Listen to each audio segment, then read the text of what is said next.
Hi guys, welcome to another video, and today we're looking at a game called Warframe, which is a free-to-play shooter. It's got melee elements. It's got a lot of MMO elements. It's a little bit different, and it's very good for free-to-play. But today we're going to have a look at basically what the game is, and what the basic platform is, and whether it's worth looking into. Now, first up, a little bit of lore. You play a member of a race called the Tenno, which are ancient warriors that have been woken up to fight a new war in the future. And the Tenno fight in these suits, these exoskeletons called Warframes. And you can get different Warframes with different abilities, and they serve different sort of like classes as you would in an MMO. Some are far better for damage, speed, or some are better for tanking, and some are there's even a couple of healing classes, I believe. And you fight against multiple races across the solar system. The three factions you fight against are the Grineer, which are the futuristic humans, which I'm not quite sure the lore behind them, because the game hasn't quite built up on the lore too much yet. It's not so much a campaign game as it is just jump in and shoot things, so lore is limited, but basically they're sort of clones, and they've started supplementing themselves with technology, so they're cybernetic humans of the future in a very militant regime. You also fight the Corpus, which are sort of the tradespeople of the solar system of the future. They fight mostly through machines, proxies, all different kinds. They also have crew members which look like Daft Punk rejects.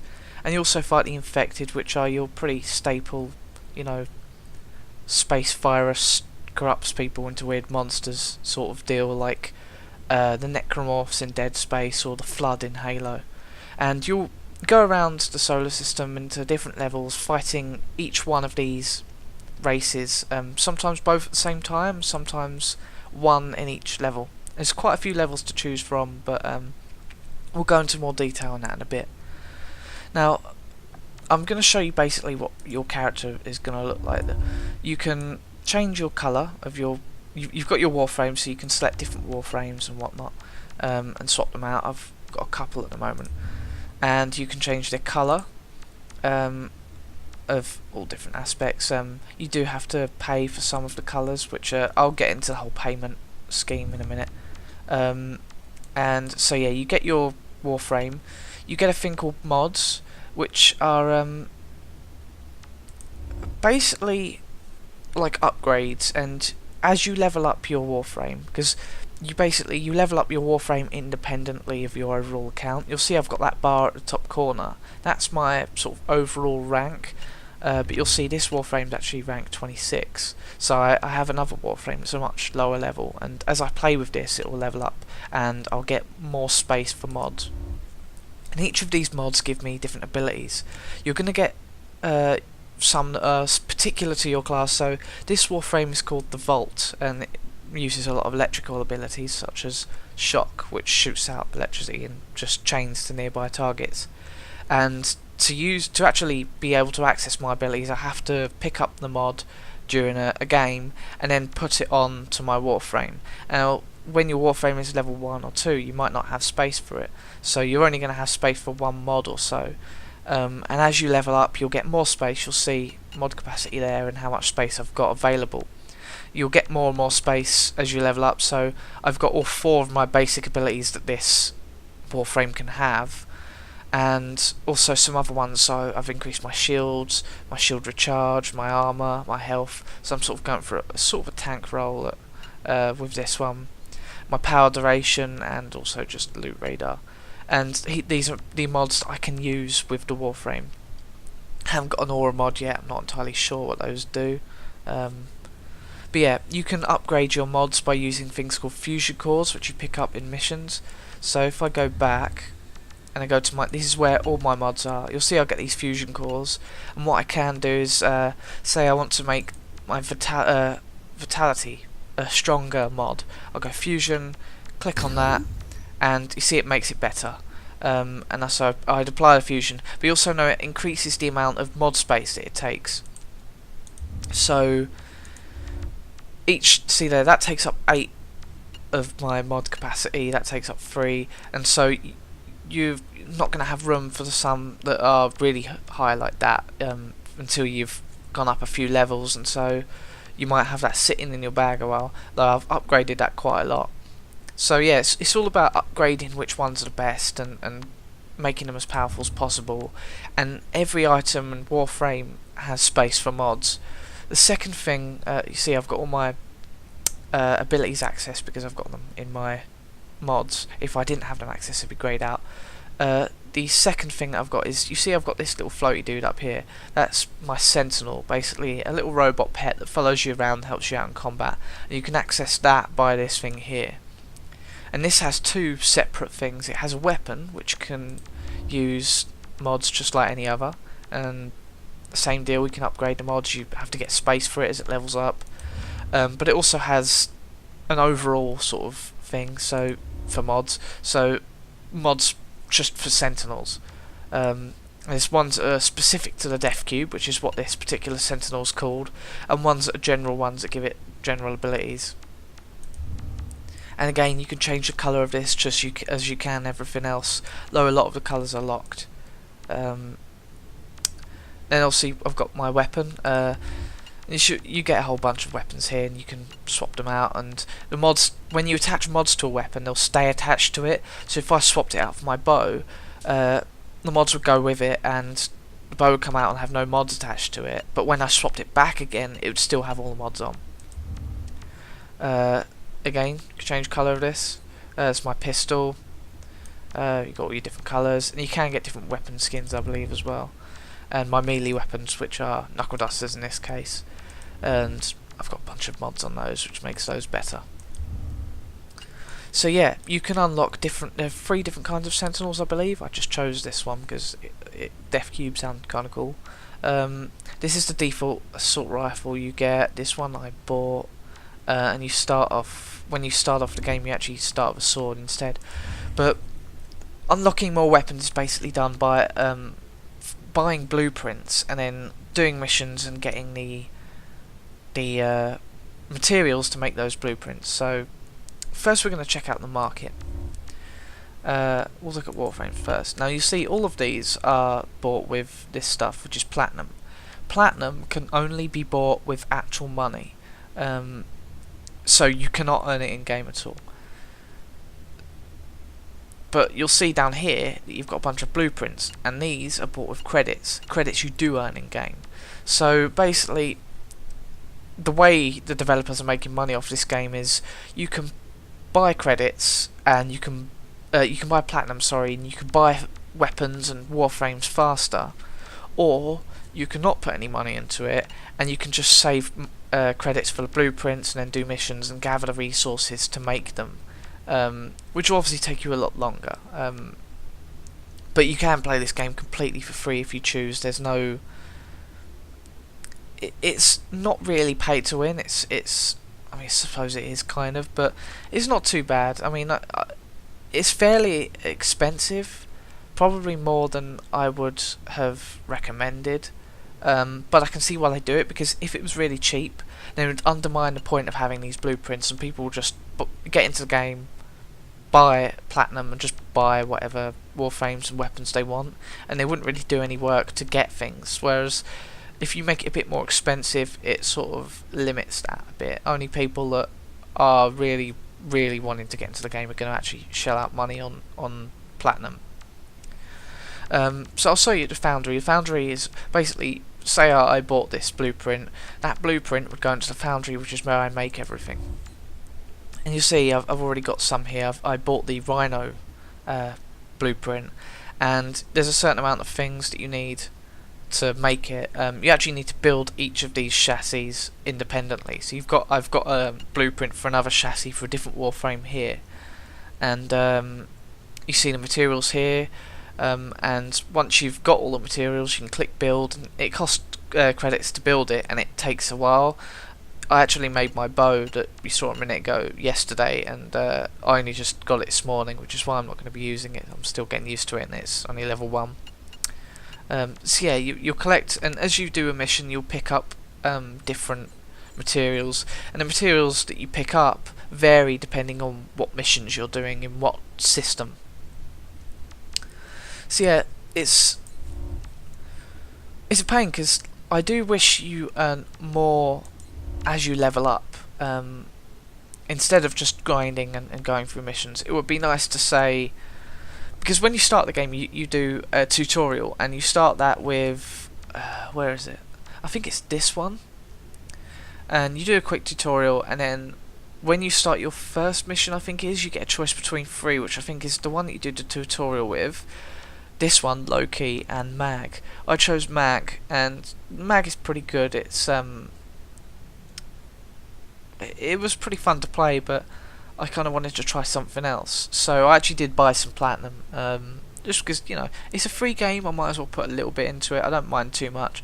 And I ended up buying the Vault with that platinum, and I also bought my Sentinel because I figured it probably good to have at least one. I bought my pistol. I bought some colours as well. If you look here, so say I wanted to change my primary colour, you'll see most of that's locked, and you get all different colour sets, and all of this is locked, and you have to pay for it with platinum. And I bought this set just so I've got a few different colours to mess around with, but I'm going to keep it like that for now. Oh, don't want to do that. So yeah, you pretty much can pay for everything. You can buy mods, you can buy fusion packs, as I say, you can buy weapons, and with every patch they're bringing out new weapons and whatnot. You can have a look at what sort of stuff they've got in here. A lot of really cool things. Dual pistols, submachine guns, shotguns, a bow, as I say, you've seen that one. I think there's a flamethrower, I think that might be... No, it's a sniper rifle. Yeah, dual swords, knives, cleavers, boomerang, all sorts. There's plenty to keep you entertained, and as I say, some of them are more expensive than others. I'll show you how much the platinum actually is. Oh, it's taking me out. So yeah, you can see sort of roughly how much that is there. It's not too bad, but it's still kind of expensive. So you can buy a bit of platinum and get a couple of bits if you choose to. Some of the Warframes are fairly cheap, as you see. That the 3 you choose to start with are like 75. So if you chose that one and then decided, oh, actually I prefer the Excalibur, or I want to try Loki, you can buy a bit of platinum and go back and choose that. Yeah, you can buy equipment, different kinds of helmets for your Warframe, and parts for your Sentinels and stuff. And if you want to spend more, there's a lot of like colour packs and whatnot. So yeah, that's how they make their money mostly. It's just through platinum. Though, as I say, you don't have to buy it. You can just go through, buy, get credits, buy blueprints, and farm the materials, and you'll be fine that way. As I said, that's how I got this, and I'm currently trying to make that at the moment as well. Some of the weapons you can just buy straight up with, as you see there, some of them you can just buy straight up with credits, which is good. I'm glad they did that, because otherwise it would just be too boring if you're playing with the same weapon over and over and you don't really want to spend money on credits. It'd be nice if they did that for Warframes as well, though, just to have at least 1 or 2, perhaps the 3 that you choose from at the beginning. I bought that with platinum as well. So yeah, you can see these are all the different weapons you get. So yeah, that's basically it. You play for the game, you rank up your Warframe, your weapons. All of these rank up passively, so as I play a match, it doesn't matter whether I'm using that more than that, this will still level up, just as I play. I think it probably does level up quicker if you actually use it, but it will still gain experience, or what's called affinity in this, as you play. So everything that you have on you. Same with your sentinel will level up as you play. You don't have to just use that gun just to level that up. You don't have to just use this to get that up. You can just equip them and use them when needed. So yeah, I'm going to show you the map now. Oh. You'll go through all of these different planets and moons, and you see there's all these. I think you start here, yeah, and as you do a mission you'll unlock more, and you'll see some of these have got bosses on, I think,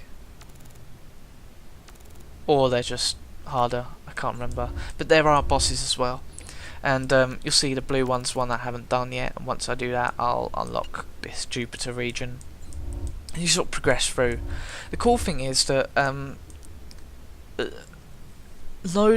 mean, there's a lot of levels here. You can obviously imagine, well, that must be difficult building so many levels.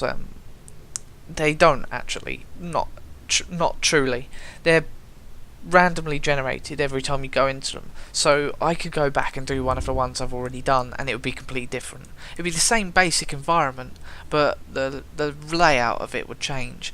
Basic rooms will be familiar, like you'll keep seeing the same sort of rooms and you'll recognise instantly where you have to go.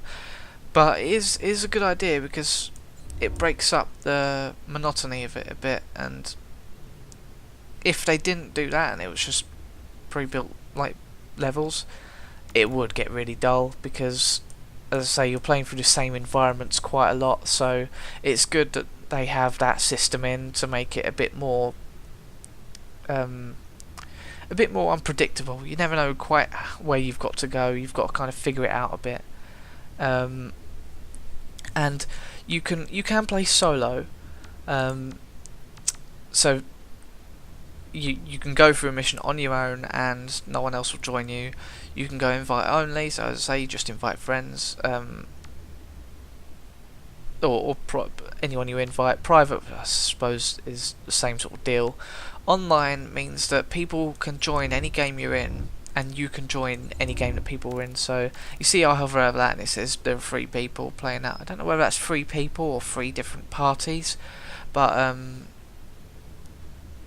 you see there in where it's on the left it says there's 16 players in the Earth region at the moment. So I joined that with 3 other people if I clicked on it, and there's 2 there, etc, etc. So you can join other games in progress, and to be honest I recommend that more. I did the first few levels solo, and there was a problem. I'll show you. If you go to your arsenal, you see you've got revives here, and that means basically when your character gets their health completely down in a mission and you basically die, you can use a revive, and that brings you back to full health and shield straight away, but it uses up 1 of these, and you have to wait 24 hours for it to fill up again if you use all 4, or you can buy more with platinum. So that does kind of make it a pain to do solo, because some of the missions can be a bit hectic.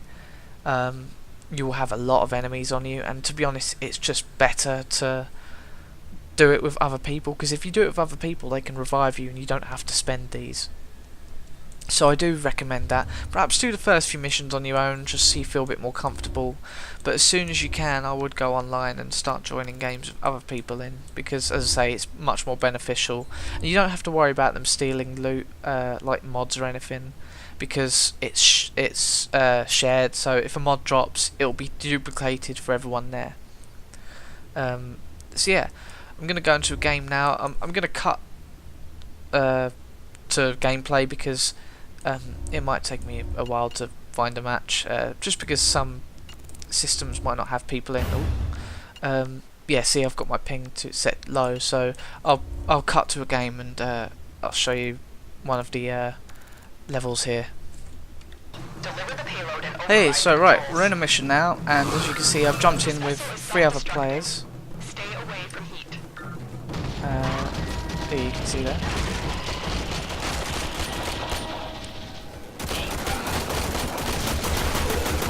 And We're doing a deception mission, which I believe is like planting false information. And that glowing white orb on the floor there was affinity, which is your experience. Now Warframes can move around pretty cool, like you can slide along the floor, you can jump and slide in the air as well.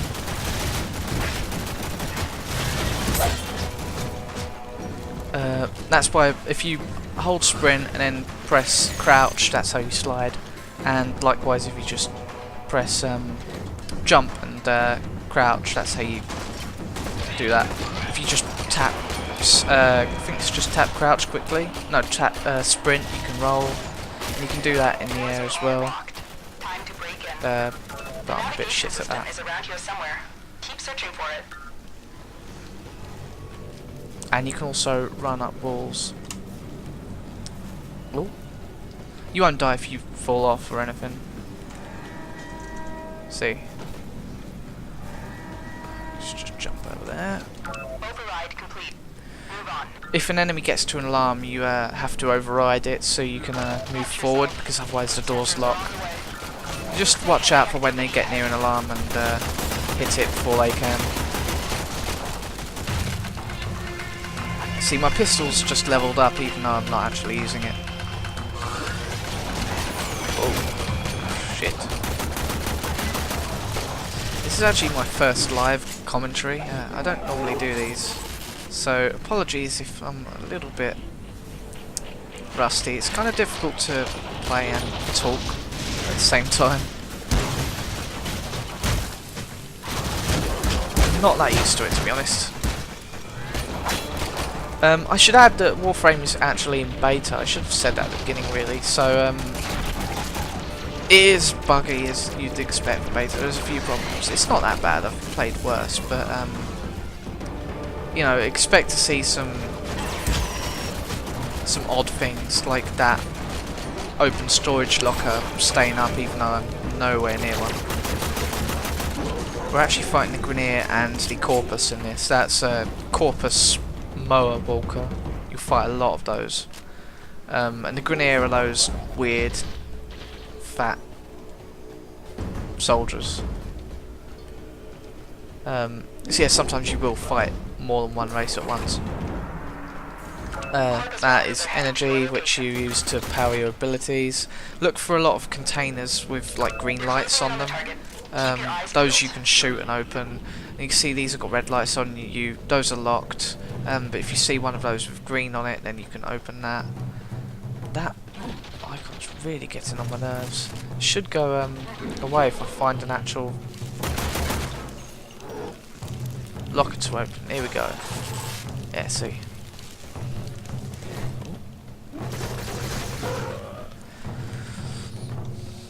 You should try and keep up with your team, because there's nothing worse than being caught between them and a boatload of enemies.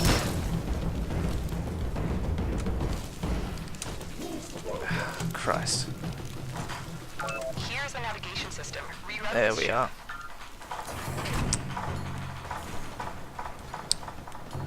Yeah, many times I've had teammates run ahead and I hate this run.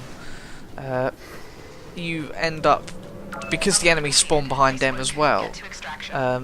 See, we've delivered some like false information here or something, so that their navigation system is going to be corrupt or something.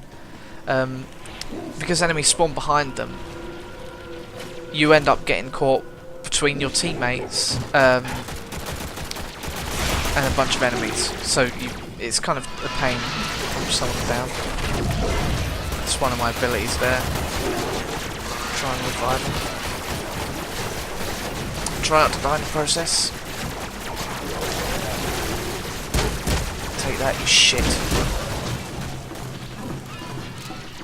You see at the top right there, I've got my 4 abilities that I've got access to. My energy, which is the blue bar. My health, which is the green bar. My shields are the green.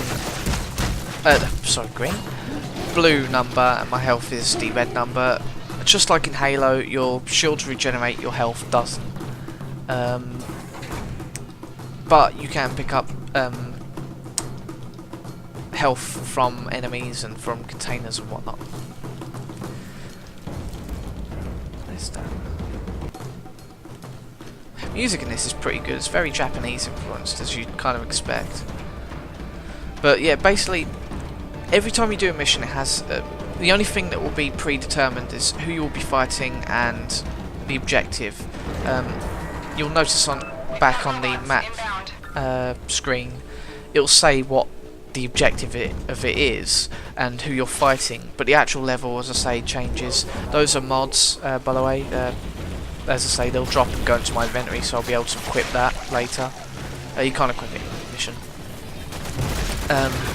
But if I did this mission again, it would change. However, what's kind of cool is, say you're doing a mission and you've got one objective, say to kill someone or whatever. That might change halfway through. The Lotus, which is the bird that is speaking throughout the mission, she might say, "Oh, change plans. We're going to do this now," and so your objective actually changes.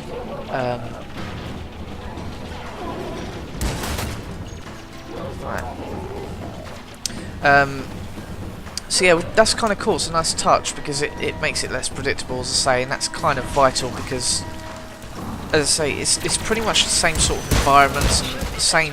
I think there's like 8 different objectives, so there's a risk of this game getting repetitive, and I am starting to notice it at this point.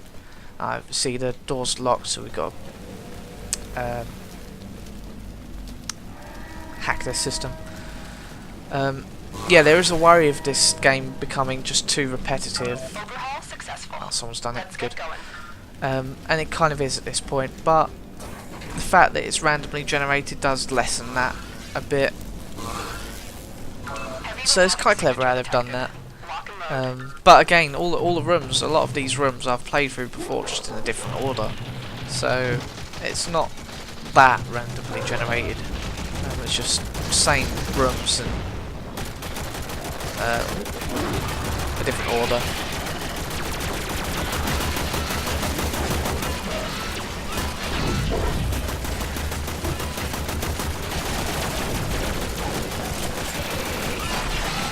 I'm going to try and show you my other abilities. So I can speed people up, give them extra, just a short boost of energy. I can make a wall, sort of fire from behind that. I'm going to need some more energy to use my last one. Corpus walkers are heading to your location. Come on, give me some energy. That you only get from things like this. Okay, maybe not.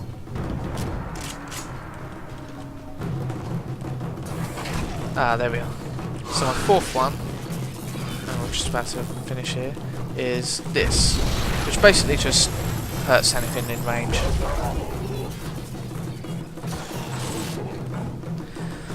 If people are left behind when you reach the end of a mission, your extraction point, the timer starts, but I want loot, so I'm gonna get this.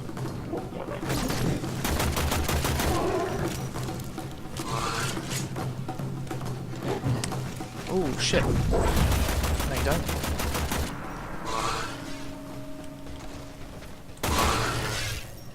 So yeah, that's pretty much it.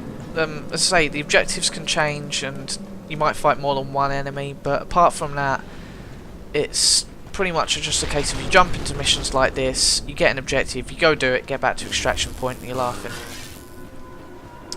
So I get back here, and we're gone. And you get experience and credits, and see, these are all the things that I've obtained during the mission, and how much my items have ranked up. And so it's pretty self-explanatory. That's pretty much all there is to it. It's just missions like that over and over, which, you know, as I said, can be a little repetitive. Oh, I did shit for damage. I think that might be because they're higher level or something. I don't know. leave that group. So yeah, you pick up mods and all sorts of shit in those missions, and you'll go through and you'll see like mission defense. You just go around, defend points where you got to extract information. Deception, which is what you just did. Rescue, you go in, find someone in a prison cell, get them back. Sabotage, where you just go and destroy a reactor. Assassination, these are the boss missions. Bosses are kind of cool. They're not really much more than glorified like versions of the normal enemies you fight. To be honest, some of the there's one of the Grenier, like I think they're like a heavy like rocket launcher dude. They're more of a pain in the arse than any of the bosses I've fought so far. So the bosses aren't too bad, but I'm only like rank 26, and I think this goes up to 60. But the bosses are kind of cool. It's a little bit different, and I think that overall there's 8 different kinds of objectives. And as I say, you might get in to do a mobile defense objective, and halfway through the Lotus will say, oh, actually we're doing a capture or rescue mission. It's changed, so that's kind of cool. But as I say, apart from that, it's pretty much the same deal as what you just saw, just the locations and objectives change. The rough, once you've played one Grenier level, you've kind of played them all. But because it's randomly generated each time, it doesn't feel too repetitive. And as you go through missions and you do more and more, you'll start facing more enemies and tougher enemies, and it does get more interesting. Whether it has any long-term sort of playability, I don't know. As I say, because I can imagine it's getting very grindy. But so far it's pretty fun, and as I say, it's in beta at the moment, so they're adding more and more to it with every patch. And I think the last patch they added was let's have a look. Does it say? No, it doesn't. They added like a new weapon. They added oh, no, we've gone back out. They added a new weapon and whatnot, and so that's kind of cool. But overall, you know, it's hard to say whether this has got any sort of, whether I'm going to be playing this in a few months. Really, I do like it, and I think I wouldn't mind trying another Warframe, but I've got a way to go before I can actually make one, and I don't really feel like putting any more money into Platinum. So it is a good game. It's like I said, it's in beta, so expect to get into missions and have them bug out a bit sometimes. That's just part of the deal. But the fact that it's kind of like Minecraft, it was kind of cool seeing the game evolve as you play it, and new things come in. It keeps it interesting than just getting the whole thing in one go. But you can play it. It's free to play, free to download. You can either get it on Steam or download it straight from the Warframe website.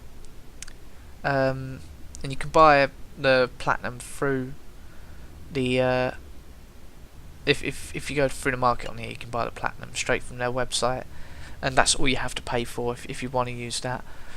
I do recommend at least trying it out if it's your thing. You know, you can create clans, and you can actually build a dojo where your clan sort of hangs out and you can fight and stuff. I don't think there's PvP yet. There might be PvP in dojos, but I'm not sure. I think if they had a PvP, this game would really be good. It would just add something else to do other than just doing the missions.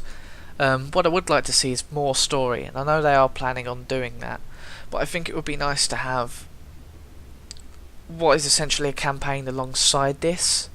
So you have your basic campaign missions, and then you'll do, say, 5 normal missions or 5 or 10 normal missions that are already in it, and then you'll get another campaign mission. So it sort of breaks it up. You're sort of doing your regular stuff, and then you'll have a big story moment, so it leads up into bigger things. And I think that would be a really cool way to do it. You could have, say, a campaign mission for every planet and moon here, and I really do think that would be a great idea. But and I know they are interested in adding more of a story to it, but we'll see. I am liking this game. I may do more videos of it. If you like it, let me know in the comments section below. If you have any questions about it, let me know. I hope you liked the video. I know there wasn't a great deal of gameplay in it. Sometimes missions can be short, sometimes it can be a bit longer, but you know, it just is how it is. I hope you liked the video. As I say, let me know in the description what you thought if you want to see more. Catch you guys soon. Cheers.